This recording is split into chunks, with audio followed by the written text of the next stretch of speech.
Fires it to Edelman, who dropped. That was intercepted off of Edelman and picked by the Honey Badger. Pick six. Tyrann Mathieu, pick six. Hey everybody, and welcome into The Breakdown. I'm Matt McMullen, and this week we're talking Chiefs and Patriots following another Kansas City victory, their 13th straight, in what turned out to be a dominant defensive performance. There's a lot to get into here, from the Chiefs' 4 takeaways to some late scores by the offense that put this thing away. But first, let's hear from Coach Reid. As far as the injuries go, Michael Dana strained his hamstring, so we'll have to see how he does there in the next day or so. And then, listen, my hat goes off to the operations staff for pulling this thing off. Anytime you have a sudden change like this and switch a day, after all the preparation that goes in for the Sunday game, and now you got to work it out for the Monday game, that's a tough deal. As far as the team goes, I thought we made plays when we had to make plays, and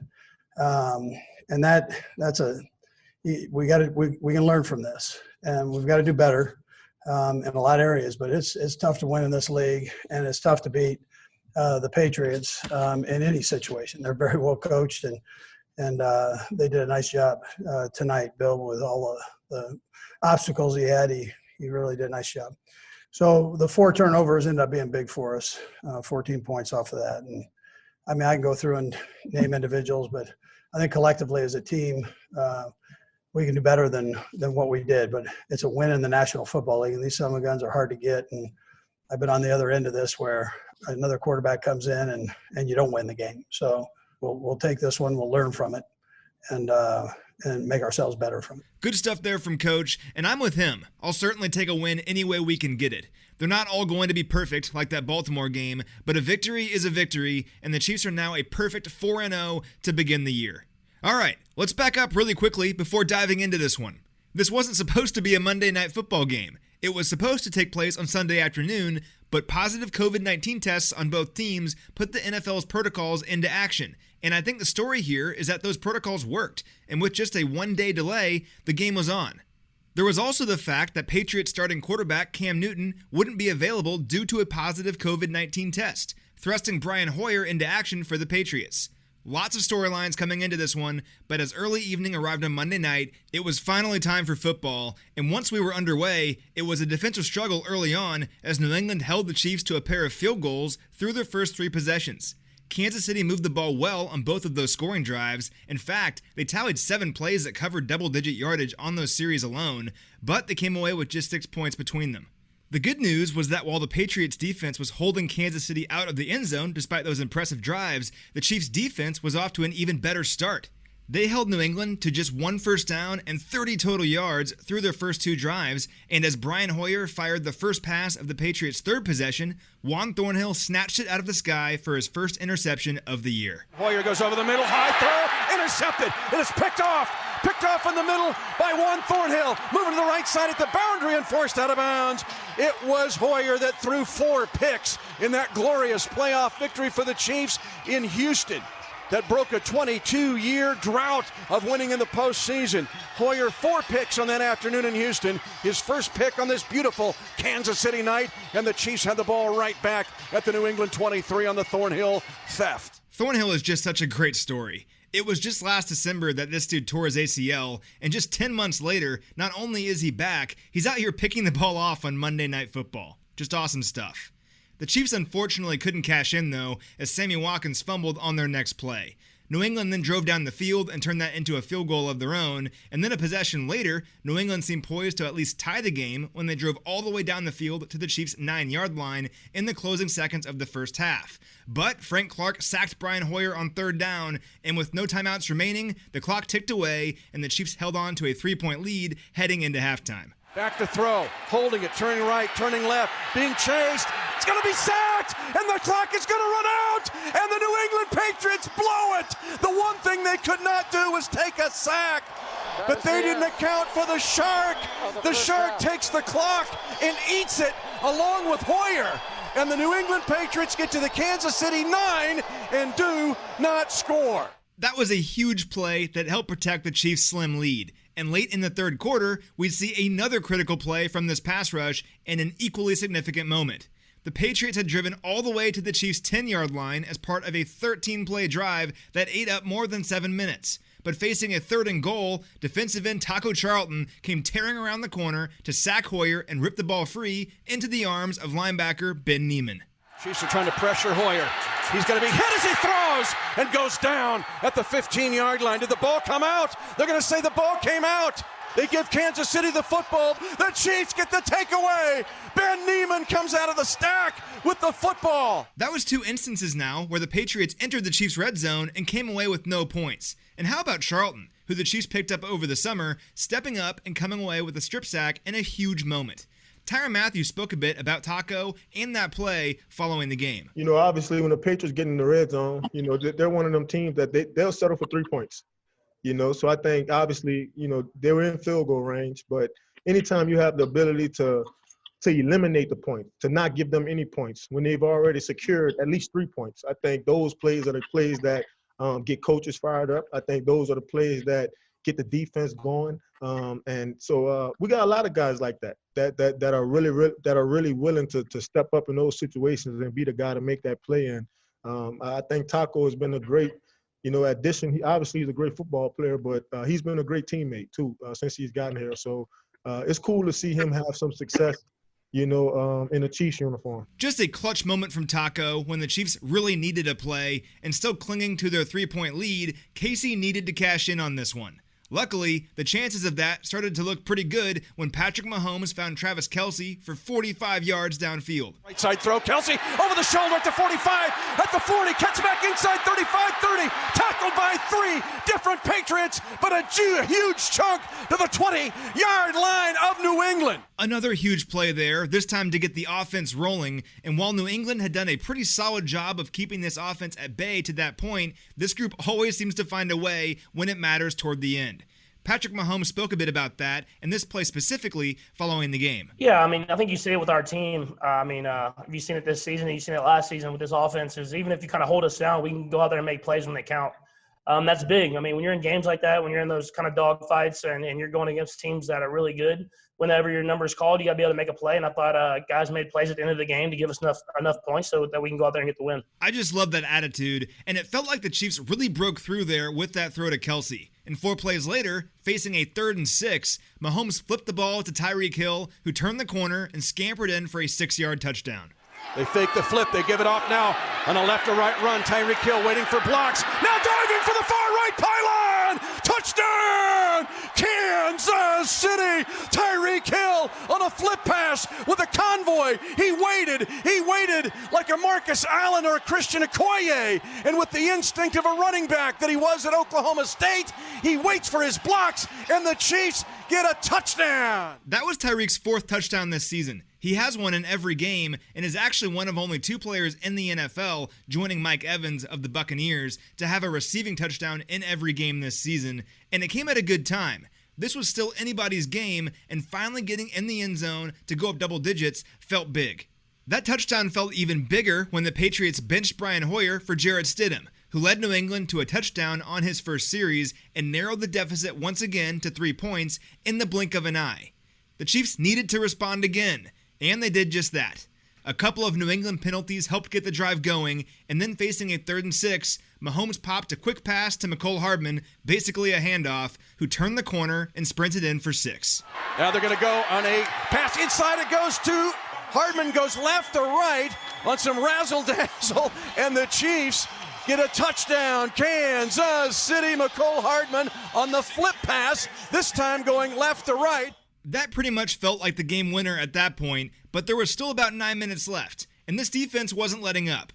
In fact, on Stidham's first pass of the Patriots' next drive, the ball bounced off his target's hands and right into the grasp of Tyrann Mathieu, who hauled in the pick and ran it all the way back 25 yards for the touchdown. Fires it to Edelman, who dropped. That was intercepted off of Edelman and picked by the Honey Badger. Pick 6.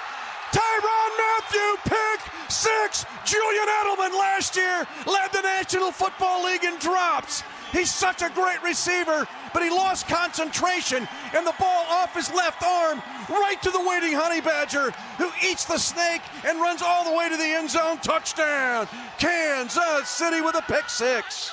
That was officially the nail in the coffin in this one, as Kansas City had itself a commanding lead. It was just an awesome moment to see Mathieu in the end zone too, considering all this guy does to make this defense what it is.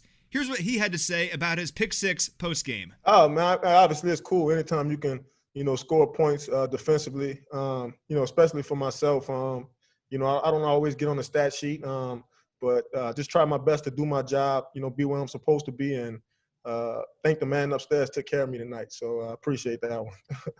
Love hearing the joy in the landlord's voice there. It's always great seeing Tyrann Mathieu make a big play in a big game, and those are the kind of explosive defensive plays that we've talked about in the past that can really bring this defense to the next level. And as good as this offense is, when the defense is putting exclamation points on victories like this, that's scary for the rest of the NFL. And the best part, the defense wasn't done. Stidham went for it all on the Pats' next drive, but rather than finding his target for the touchdown, Rashad Fenton cut it off for his first interception of the year in the game's closing minutes. Stidham, the throw, he's going to be hit as he throws. Got a man open, it's intercepted.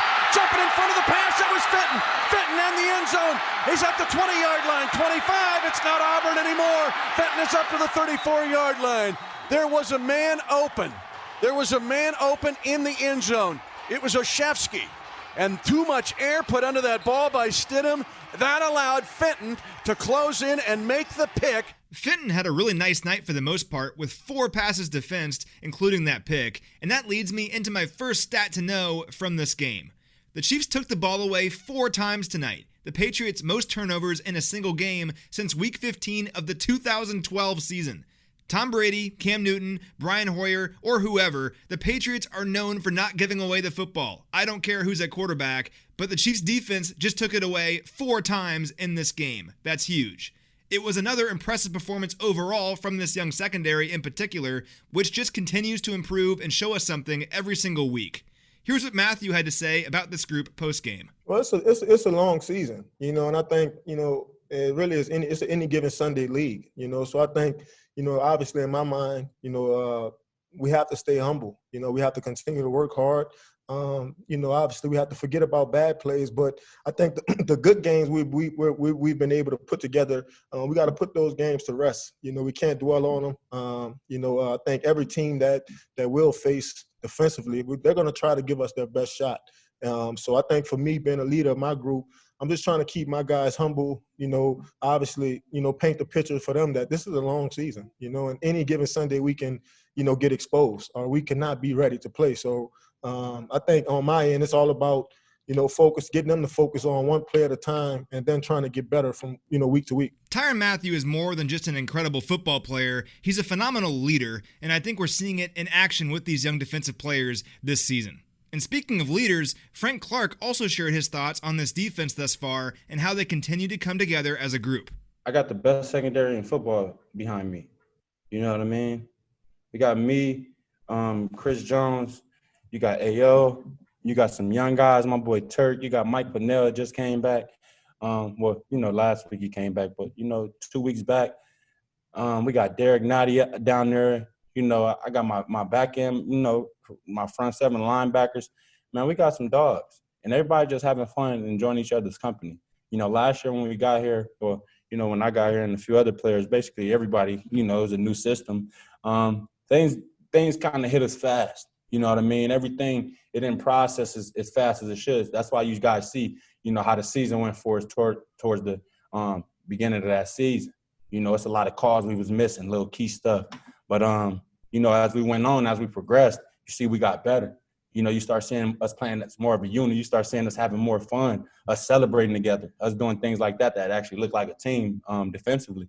And, just to be out there, like you said, man, I got Tyrann back there, man, controlling those guys and, making those guys great. You see Juan coming back, Juan laying the wood on everybody coming across and coming down. He made the play today, a great interception that we needed. And, man, we just having fun out there, like I said, and enjoying each other's company. All right, my second stat is 4. The Chiefs moved to 4-0 on the season with Monday night's win, and get this, they're now the first team in NFL history to begin 4-0 in 4 straight seasons.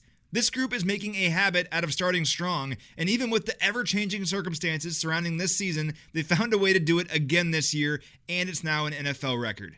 My final stat is 13. This one is obvious, and I mentioned it during the open, but it's hard to find a more impactful number right now than this one. The Chiefs have now won 13 straight games, extending their own franchise record, or in other words, they haven't lost in nearly 11 months. And what's all the more impressive about this group is the different ways they're able to win. Think about last week. They go out to Baltimore and just dominate offensively. That wasn't the case in this one. The offense couldn't really get much going, but they still found a way to win behind a defense that refused to break. Patrick Mahomes spoke a bit about this team's mentality post-game. As far as being able to win games different ways, I thought we figured it out a little bit last season, at the end of it, and you have to be able to do that. When you're in these dogfights with teams like this that are known to win games like this, you have to be able to find ways, offense, defense, and special teams. And today our defense stepped up, made a lot of big-time plays. And whenever you're trying to go throughout a season and win as many football games as possible to set you up for the playoffs, you're going to have to win games like this. I love the mindset of this team, and once again, it led to a Chiefs victory. Consider this. All offseason long, these guys talked about how the Super Bowl was behind them and they weren't satisfied. It's one thing to say that, but we're seeing it now through the first quarter of the season. The Chiefs are 4-0, and with some gutsy wins already under their belt, the Run It Back tour is off to just about the best start you could ask for. That's all for this one, everybody. Thanks so much for listening, and I'll see you later this week as we get ready for the Las Vegas, still getting used to saying that, the Las Vegas Raiders. Until then, this is Matt McMullen, signing off.